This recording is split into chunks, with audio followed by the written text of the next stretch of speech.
All right, full frontal nudity. Woo! Suspension. Front suspension. Okay, well, that's embarrassing. All right, I'm gonna, I'll be right back.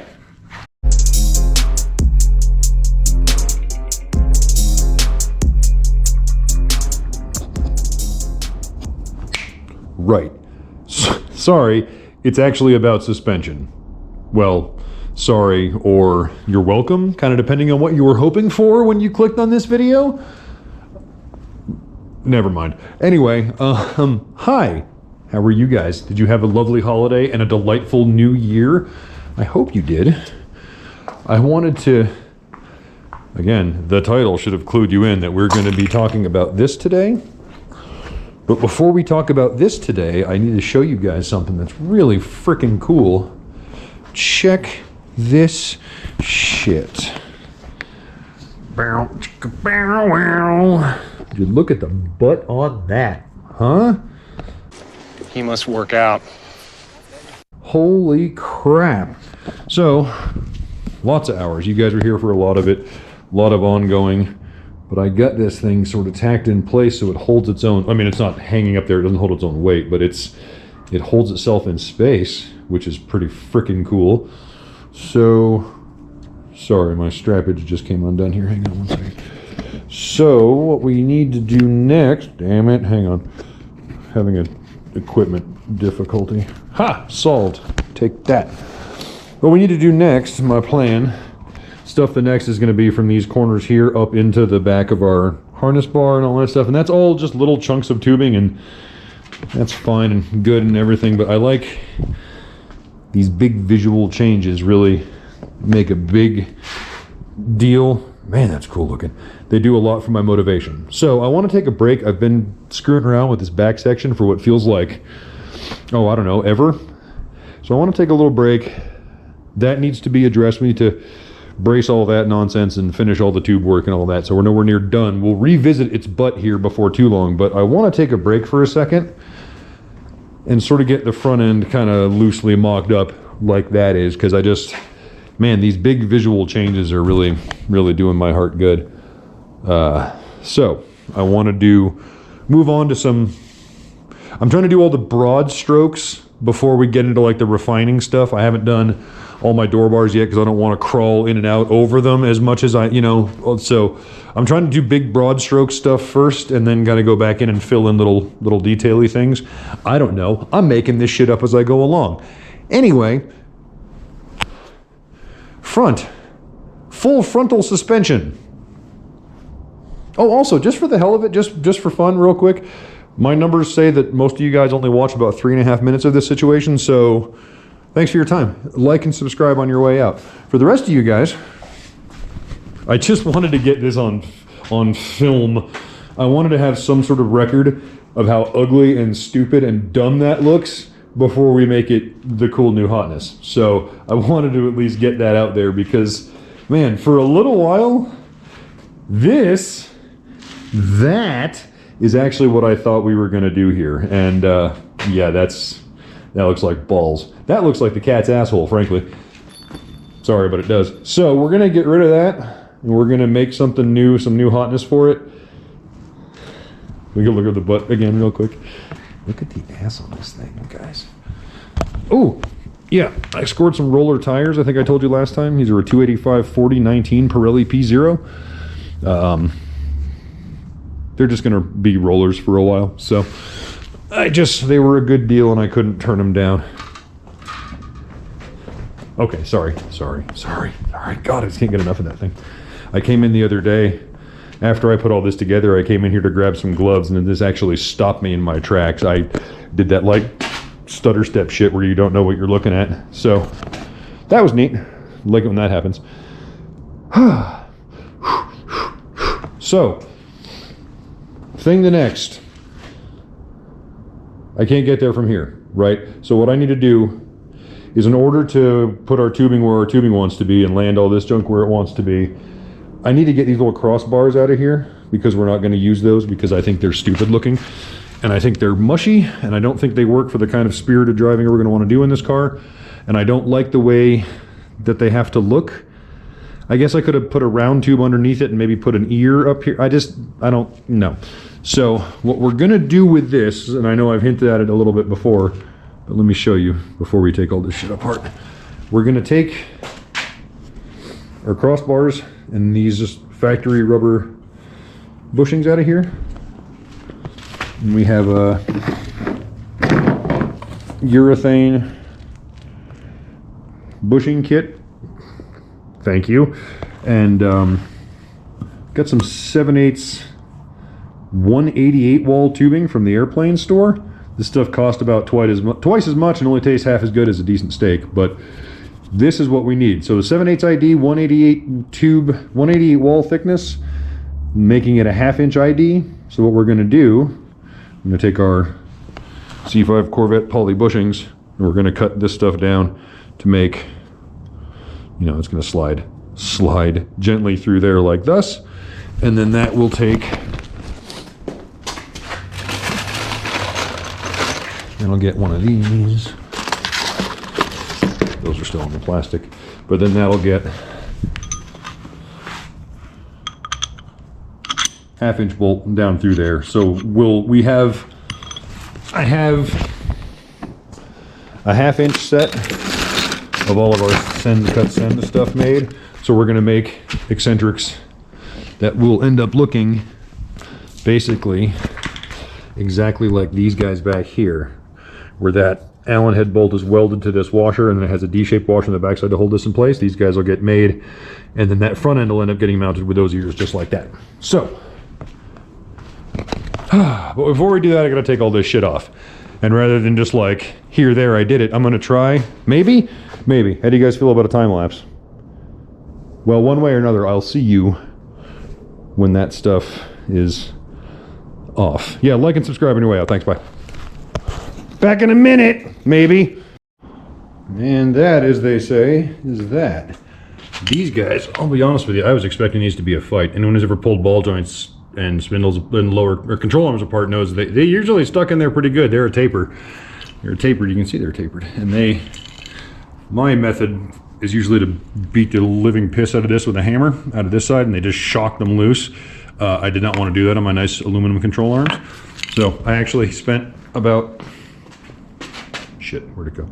I spent like 40 minutes trying to make a tool to take those apart before I just honestly put a wrench on the nut, and just the action of unbolting them cracked the ball joints loose. I'm just beside myself with how easy that was. That's super cool, and you guys know that crap never happens. So I'm gonna take that little W at the moment, and I'm gonna make this guy right here into a multi-day venture. Won't that just be fantastic? Okay, not trying to make a whole thing out of it. I just wanted to show you guys something real quick. Holy crap. So I got the upper control arms took apart, new bushings and stuff with our eccentrics and junk in them, with the bushings to the inside.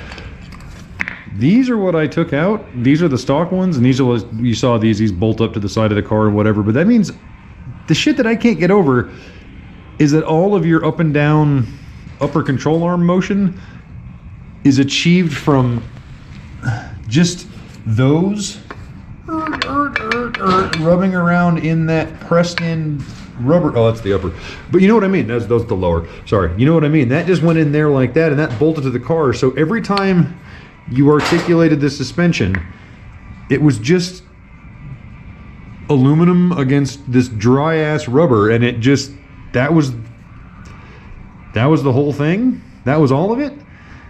And these are actually so soft, I was able to just screw this down to the bench and walk those off by hand, basically. I cut the little flange off the one side to make it easier on the rest of them, but holy crap, what a dumb idea. I don't like that. I like our idea a lot better. So, before we can put those on, I came out and decided that just real quick, I'll go ahead and, I don't know if you hear the ice falling off the roof, but it scares the shit out of me every time it happens. I'm going to put these lower bushings in, which means I had to press these guys out, which was also kind of a pain in the balls.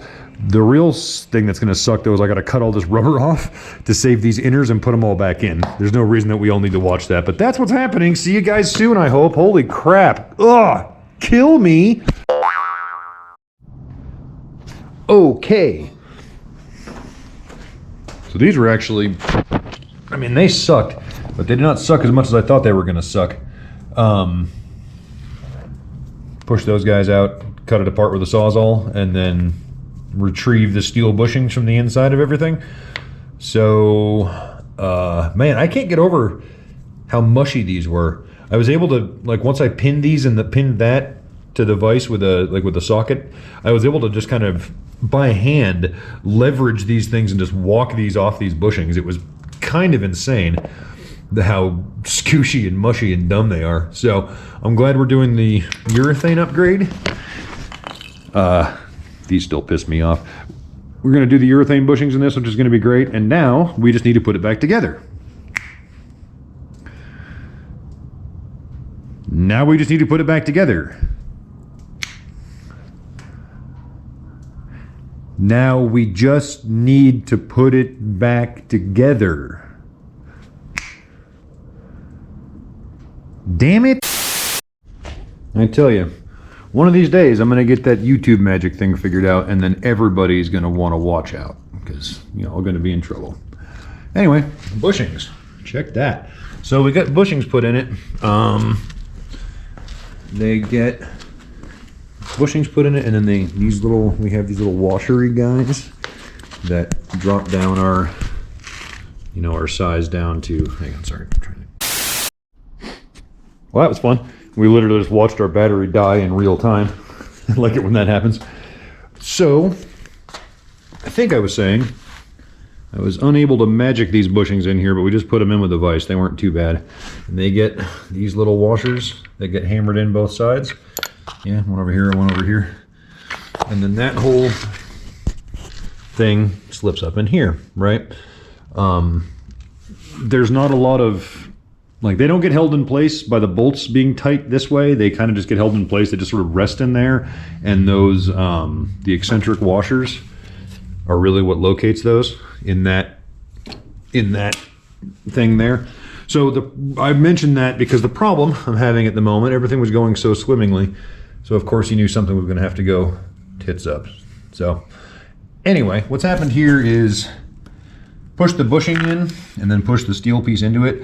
And the ID, they're very tight. These are really, really tight to get in here. That was a fight.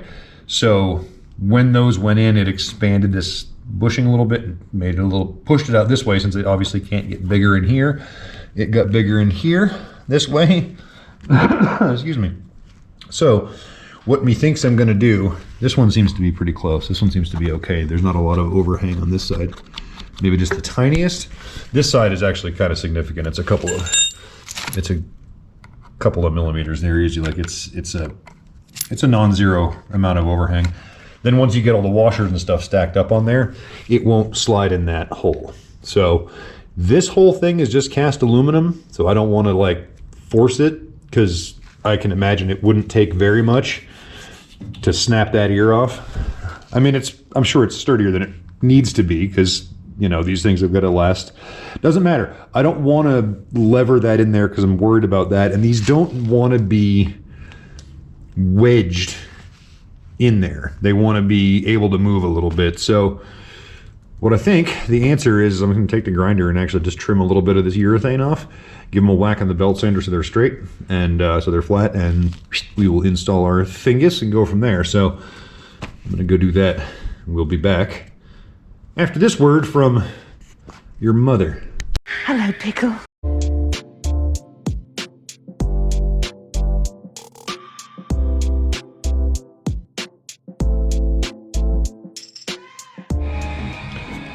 Yeah, I'm gonna go find a dumber way to do that. Christ. Okay, so the name of the game there is belt sander. I'm sorry, bandsaw followed by belt sander. That's nice. Just trimmed. I got a little chunky piece. Check this out. You're a chain donut. So that's the way to do that. Little lap on the belt sander to kind of square everything up, smooth it out. I mean, can you believe some idiot decided you should try to even cut that with a grinder? What a moron. All right, so I'm gonna throw the bushings, those washers in there, and try to put that back in there, and we'll see where we're at. You guys want a time lapse? Ah, too bad, my channel, you're watching it anyway. All right, And bingo was his name-o. Little lather, rinse, repeat over here, and we are back in business where we started no less than probably 2 full days ago. Holy crap. What a ball ache. So anyway, now what we can do is I can set all this crap back up where it was to get our Z height or our D height, or I don't remember which one it is in the front, but get our ride height set up, get our alignment centered on both sides over there, spindles back on, and I'd like to bring in, depending on how much time we have, I'm trying to like ride that very little line between boring you with stupid minutia and just glossing over shit too quickly so we miss it all. So what I'd like to do is at least get to the point in this thus here episode where we bend these pieces and sort of set those in there and kind of loosely mock that up. That's where I'm trying to get to without being just like, bam, bam, there, I did it. So at least you guys, I really want you to see the amount of time that it takes a really stupid person to build a whole ass car. Anyway, I'm going to do all this junk and I will be back with you when it's time to do some tube bending, because that'll be fun. This is going to be stupid, but this is going to be just dull and nobody wants to watch this. But we'll do some bending here in a few minutes and that'll be rad. One hopes. Anyway, yeah, momentito. Holy crap, where have you guys even been? So, as predicted, duller than dishwater. I have, look at all of this.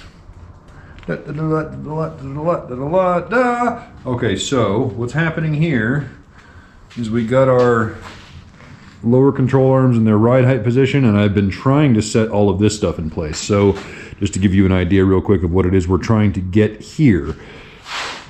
That lower control arm has a certain measurement. It has to be our camber. So the inclination of our spindle in this direction, our caster, which I believe is this way. I always mess those two up, so I'm sure I got that wrong. But our in and our back of our spindle needs to be taken care of. There is a angle required on our upper control arm that is independent of what this is, so those don't change together.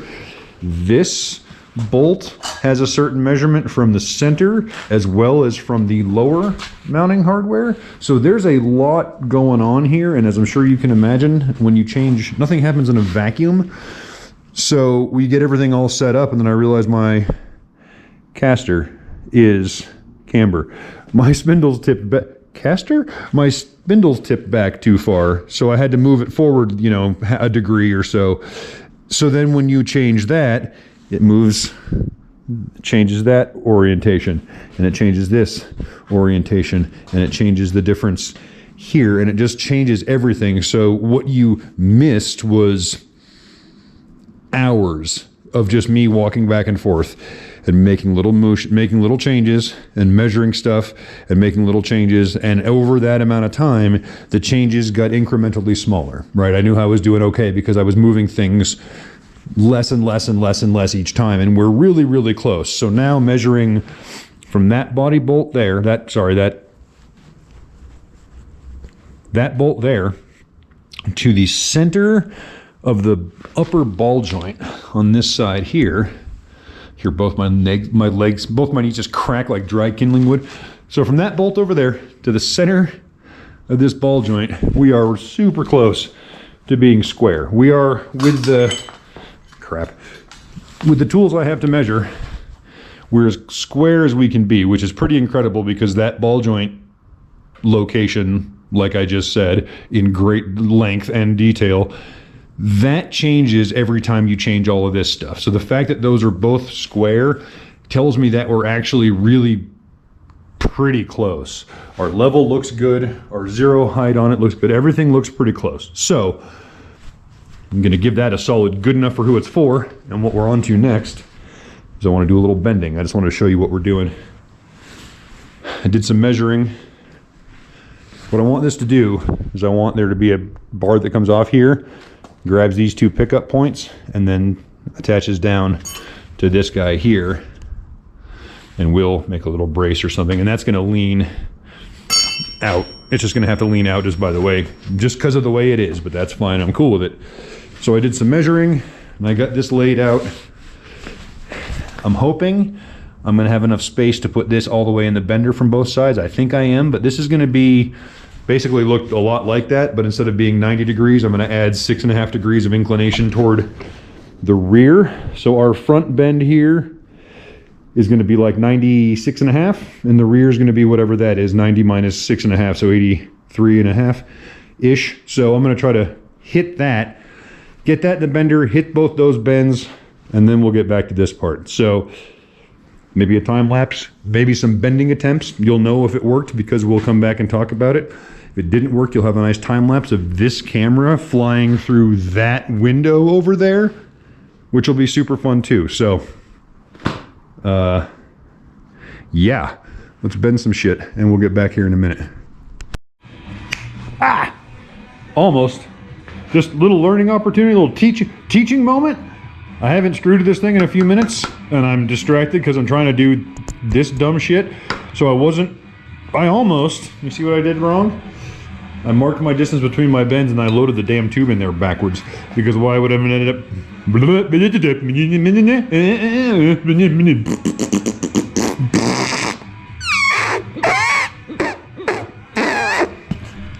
It's backwards. Okay, mush mouth.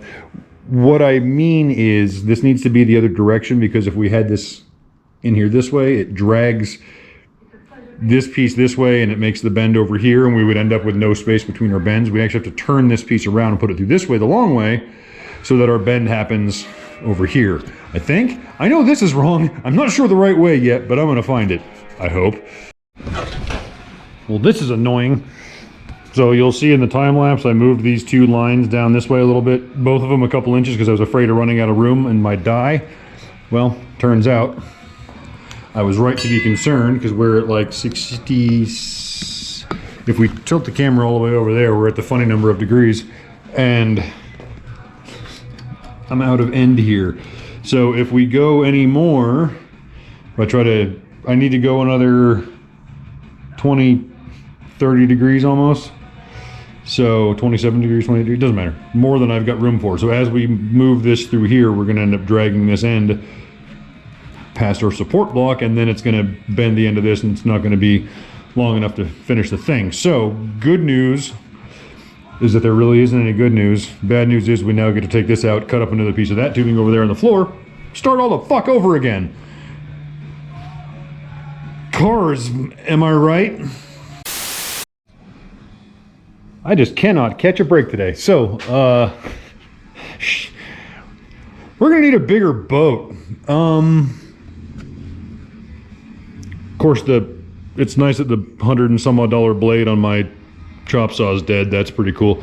And now I just cut down one of these 10-foot pieces into 2 5s, and I've been sitting here thinking, I don't think 5 feet is enough to get that, because I had like 16 inches over there, and I didn't have enough room to get it in the foot. So I'd like to have, I mean, is 20 enough? Do you think? Is it enough that you would risk turning that piece of tubing into another 90-degree scrap at $15 a foot? Or would you like to have 24 inches just, you know, on that side of the line, so you have enough to eat up that space? And if you have 24 inches there and 26.5, which is the measurement between this and that to account for the angle, if you had 20 inches there and then 26.5 between those two, that leaves you with less than 12 inches to grab and make that bend with a 5-foot stick. I don't think that's happening. And that's fucking annoying. That's annoying. So good news is I think I realized that before I bent anything. So I've just made one long stick into 2 short ones, which is fine. I can still use those.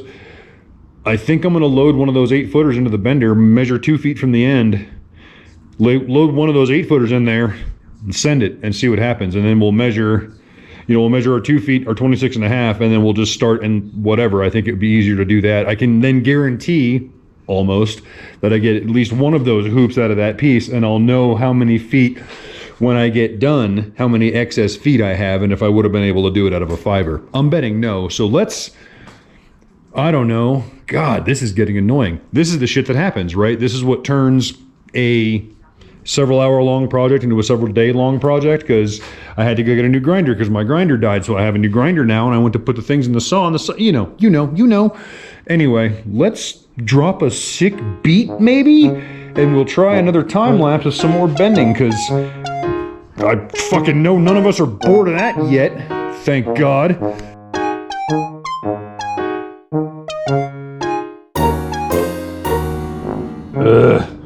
Okay. Damn it. Thought I was so clever. Thought I was going to be so clever to rub a little Gulf wax, a little paraffin in the backside of my tube so that the dyes would slip over it easier. I screwed up somehow and put it on the inside, and then it caused it to come out of the... It didn't stick in this piece here, and it collapsed that piece of tubing. I don't know if you can see that on camera, but you'll have to trust me. It's way skinnier this way than it is this way. It made a big oval out of that, so it wasted this whole chunk of tube. So that's cool.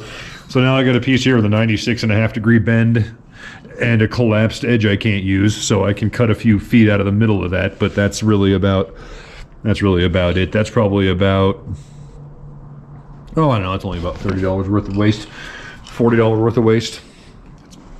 It's fine, that's just a regular day around this joint. So, third time's a charm, one hopes, and I actually bent this way. Got that done.